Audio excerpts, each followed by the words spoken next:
In today's MLB recap, we have big trade updates on Ketel Marte, Kodai Senga, and even Paul Skenes. We'll talk about that later. The Royals already made a trade. It looks like Mike Yastrzemski is most likely not coming back. Major League Baseball is making a big change to how betting works. You can thank Emmanuel Clase for that. Rookies of the year were handed out, and some fans are not happy with who won in the National League, and the Dodgers... they just freed up almost $100 million in payroll. So we'll talk about that later in today's recap. But up first, we have to talk about two guys retiring from the game of baseball. David Fletcher, I don't know if you guys remember, he was a monster from 2019 to 2020. He had a 360 on base and made some of the craziest plays on defense you will ever see. He is officially hanging up the cleats. He did try to come back in the Brave system as a knuckleball pitcher. It looked like it was actually going pretty well, but then it went south pretty quick. He's hanging him up, as well as Kyle Hendricks. Hendricks was a stud from 2014 to 2020. He had a combined 3.1 ERA over those 6.5, 7 seasons. He was top 10 in Cy Young twice, including a top 3 finish back in 2016, the year that they won the World Series. He turned in a 2.1 ERA and a 1.5 ERA in the playoffs that same year. Hendricks was an absolute dog in his prime. We have a breaking update on how Major League Baseball is going to be interacting with sportsbooks around the entire country heading into 2026. So MLB and all of the sportsbooks, they work together. They will be putting a cap, a $200 cap and limit on gimmick pitches and prop bets like how fast a pitch is going to get thrown or first pitch ball strike, and you can't parlay anymore. What is a parlay? A parlay is what Emmanuel Clase was doing with bettors, where he was parlaying. That means 2 or more picks. So some bettors would do a ball and slower than 95 miles an hour. So that doubled or sometimes tripled the multiplier if they did 3 or more. There you go. You can no longer do parlays on prop bets like this, and it's a $200 limit. So they're really trying to negate the incentive to rig the game of baseball. So it's a step in the right direction.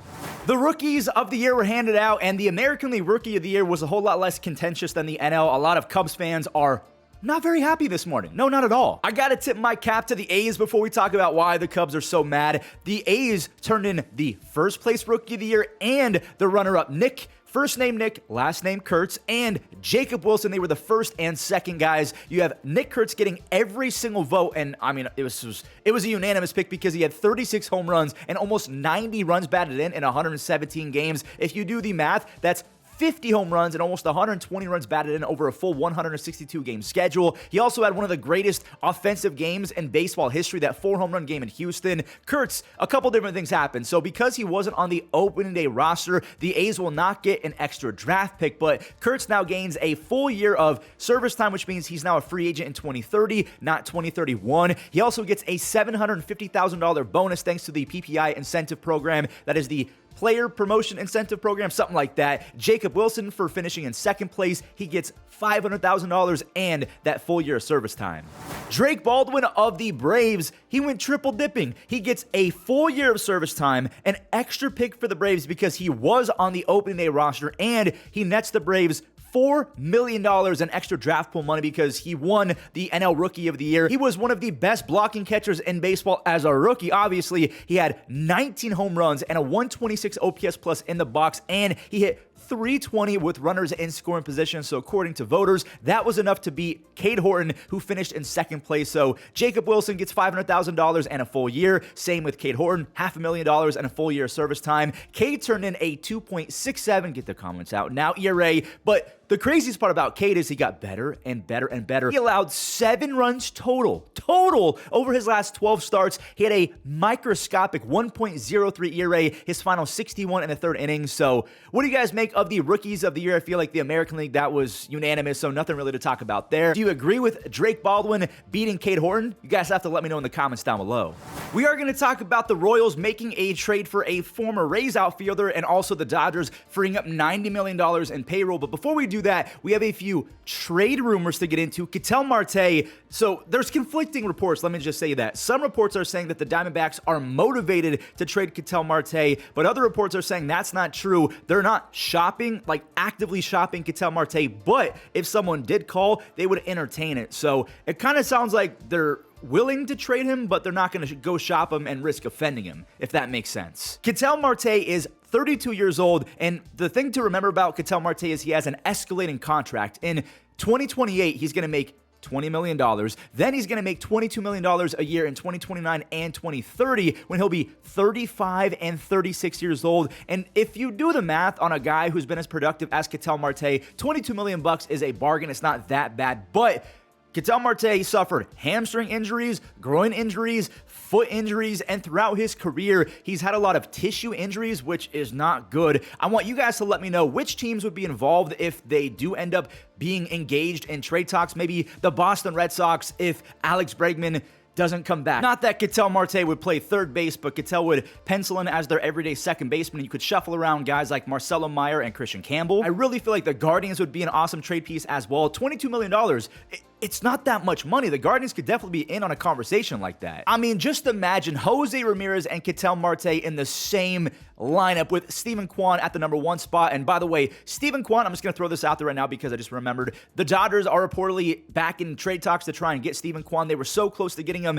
back at the deadline last year, so we'll see how that goes. But before we move on to Kodai Senga trade rumors, do you think it would be smart to offload Ketel Marte's contract for some pitching? Let me know.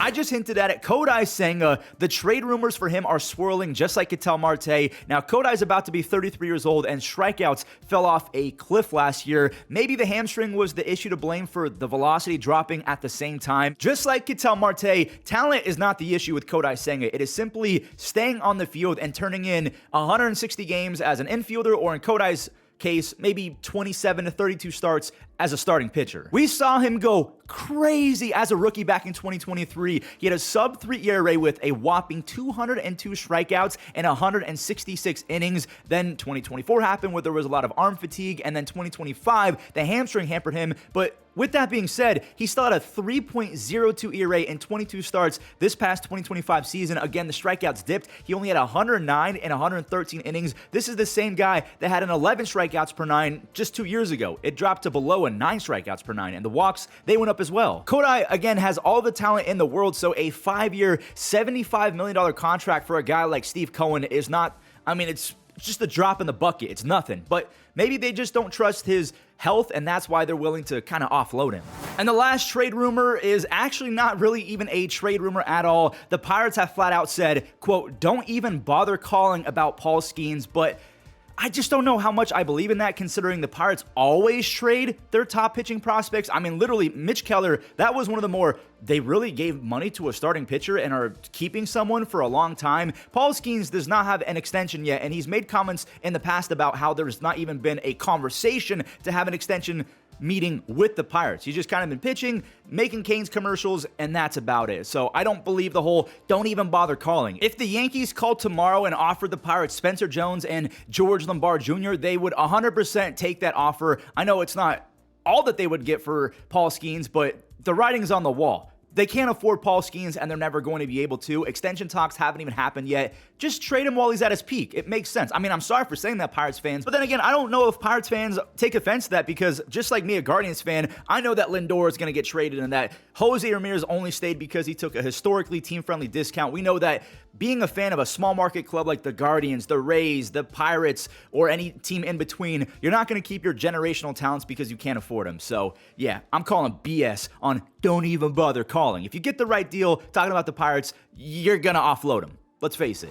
Speaking of deals, I know this is a very, very small deal in the grand scheme of things, but Kameron Misner of the Rays, he's no longer a Ray. He's a Kansas City Royal. He was traded for just straight up cash. Kameron is almost 28 years old. He has platoon written all over him. If they actually throw him out there against a lefty, I mean, that's one of the dumbest things a team could ever do, because he was useless against them. Kameron is an elite defender who can sometimes run into a baseball. He's got an awesome arm as well. Kind of a cannon out there, if I'm being honest. This is the Mike Yastrzemski replacement. Yaz, he went crazy for the Royals, but he's an old free agent. They're not going to keep him around.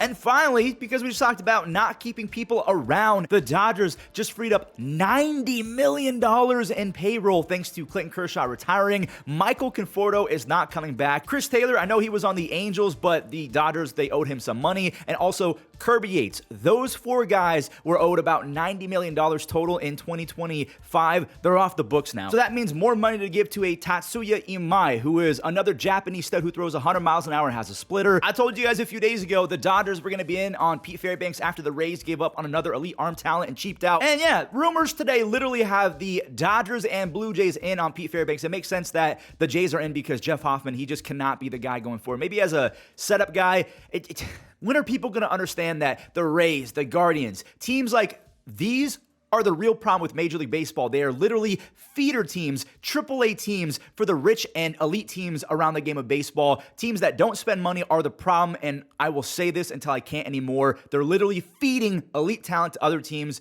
and it makes me sick. Thanks for watching, and I'll catch you guys in the next one.